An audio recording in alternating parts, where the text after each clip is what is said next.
আসসালামু আলাইকুম, কেমন আছেন সবাই? আমরা আলহামদুলিল্লাহ ভালো আছি। কেলা, কেলা, কেলা। আজকে সকালের নাস্তায় আমার ছোট বোন আমাদের জন্য তেল পিঠা বানিয়েছিল, রুটি বানিয়েছিল, ডাল ভুনা করেছিল। আমার জন্য বাহির থেকে নান রুটি আনা হয়েছিল।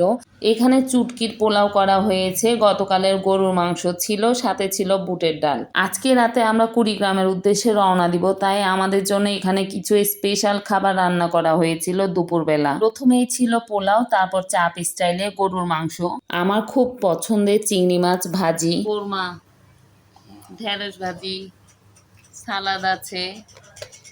এটা দেখাও। আমার পাশে আমার ছোট ভাই বড় বড় নিঃশ্বাস নিচ্ছিল, কারণ এখানে ওর হিংসা হচ্ছিল। আব্বু আমার জন্য চাউমিন নিয়ে এসেছিল। বিকেলবেলা আমার ছোট বোন আমাদের জন্য অনেক মজা করে পাস্তা বানিয়েছিল, পুডিং বানিয়েছিল। আর কিছু আছে কি? আর কি আছে? পুডিংটা নাও। দুধ নিয়ে এসেছে।